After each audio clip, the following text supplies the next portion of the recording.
Guess who's back? Hey, it's me. I'm back. Part 7. The collection, baby. Here we go. And get right into it. I'm going to get in with a really awesome and very, I don't know how to say it. It's just a ride of a book. It's by G.V. Dasani, a man who was born in India. It's called All About a Chatur. And it's about a guy who, travels around and he tries to find enlightenment in different places, even a circus. And it is immensely entertaining. From page to page, you don't know what to expect next. It's very well written. It's a great comic novel. I highly recommend it. There's no book like it. None. It's just really, and the tone is always kind of, I want to say manic, but it's just, when a comedian is on a roll and everything works. This book is like that, but it's also very deep too. It has a depth to it. I highly recommend this book. It's a rich and rewarding read. You will not regret it. You will enjoy it. You will enjoy it immensely. Okay, here we go. Next up. I talked about this guy when I was discussing Hadrian VII. It's the history of the Borgias by Corvo. He styled himself as, the Baron Corvo, and he was really for Rolf. I always have problems with R's with F's. It's just a thing with me. A modern library edition. It's kind of a counter history of the Borgia family, the Pope. I believe it was Alexander IV or the VI, and Cesare Borgia, and also Lucrezia Borgia, and how they've been misrepresented throughout history, and how they really weren't the terrible people that were machinating and killing people. And it also discusses the death of the older brother of Cesare. That was blamed on Cesare, and with really no evidence to back it up. But it's a very interesting read. Corvo has a very distinct style that's entertaining in itself. And this is a good piece of counter history, modern library edition. It's very good. All right, here's a chap that I really, I can't dispute that he writes well, and he was a great rhetorician and all that other stuff, but he was a terrible man. Cicero, as they say in Latin. Or I just call him, like the city in Chicago, Cicero. The selected works. This is an overview of some of his best work by Penguin. Against Verres, of course, which is, a work criticizing him, 23 letters. The second Philippic against Anthony. He wrote Philippics against Anthony, the famous Demosthenes. He's echoing the Demosthenes, the great Greek orator, his works against Philip, king of Macedon. On Duties is kind of a bore. On Old Age is kind of, the typical hackneyed shit stuff they always say. It's not bad. I mean, it's an interesting read. If you want to know what a Roman patrician in that era thought, it's pretty interesting, but All right, here we go with a man that I really respect. French writer Paul Valéry. His dialogues, a short series of dialogues, they're very good, especially Eupalinos or The Architect, and their discussion and Dance in the Soul. These are very sort of philosophical and also literary exercises in the dialogue art form. And Paul Valéry was a great, great writer, very much in the style and also into making points as clearly as possible, but ornate. There's a lot of ornament in his writing, and it's well done. It's not gaudy. It's very good. Highly recommend it. Here we go with Giovanni Boccaccio, the great author of the Decameron. This is the Elegy of Lady Fiammetta. And I would have never thought of getting this one if it wasn't for a Renaissance lit professor by the name of Miriam, who I'd like to honor right now. I'm not going to say her last name. But she was great. And she really pushed this book on me a long time ago. Said, you should really read it. It's pretty funny. Not funny, but it's really good. And basically, it's a romance novel in the point of view of a woman, Lady Fiammetta. And this is from the 14th century. And Boccaccio is an excellent writer. I mean, he's really good with stories. He's a great storyteller. I highly recommend the book. This book is a University of Chicago edition. University of Chicago really does some excellent publishing of books, and also the way they're quality books. When you hold them in your hands, you're very happy to have them. All right, here's a classic from the 30 Years War vein. The Adventures of Simplicissimus, by H.J.C. von Grimmelshausen. And this book is very funny, it's very bloody, it's everything, and it's a treasure. You will laugh, you'll be disturbed, but pretty much a true assessment of the horrors and the sometimes comic goings on during the 30 Years War that ripped part of Central and Western Europe apart. And it's a really rewarding read, not only for historic people who like history and stuff like that, but just his true account of it. It's really, he writes it as a novel, but it's bleeds true, and it's an excellent book. It's one of my favorites.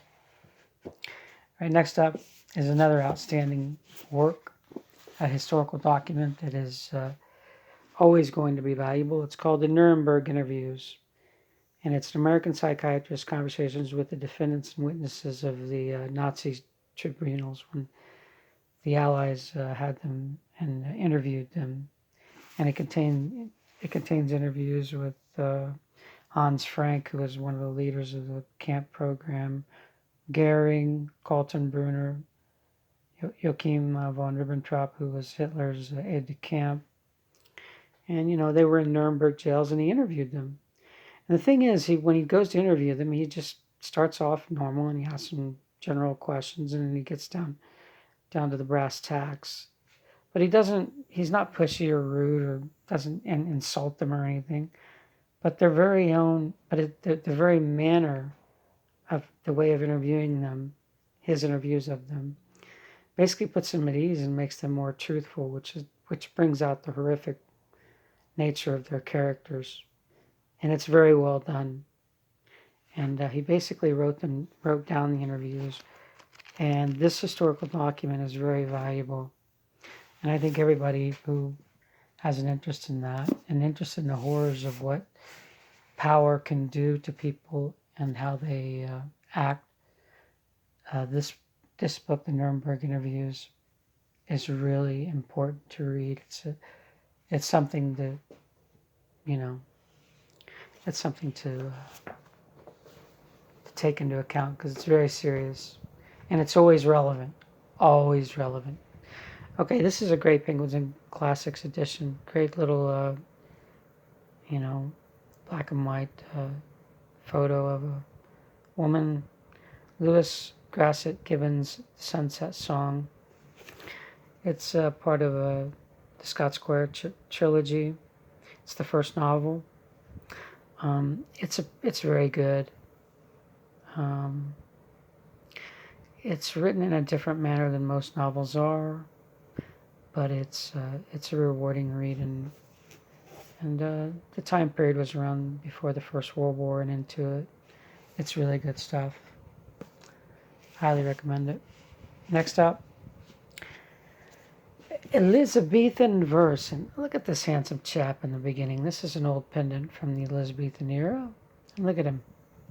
Looking stylish. Got that hair. Got the smock on. You know, it just looked like he just got out of the bath. And look at all that fire behind him. He's a player. And this contains during the reign of Elizabeth I, as it says, it contains work from everyone from Tuberville to Southwell to Spenser to Sir Philip Sidney, Shakespeare, Middleton, great playwright, Marlowe, who is one of my favorite, Ben Jonson, of course, great poet and playwright, and comic, yes, Fulk Greville, Lord Brooke, Golding, Dyer, Decker, Davies, Drayton, Constable, Chapman, Campion. All pretty good stuff, interesting. Not bad stuff. I like the addition too. I like the artwork and stuff. Okay, here's one. Very excellent travel book by Henry James called The Italian Hours. Basically, I love this front painting here. There's a Teneretto in the background, I believe. I believe this painting is of an interior in Venice, but I could be wrong. Nope, Doge's Palace. Doge's ruled Venice, you know, back then. Again, everywhere from Siena, Rome, all the major cities, Venice, you know. Excellent book. James is very descriptive of everything. He appreciates the artwork, you know. Great travel book. Really interesting.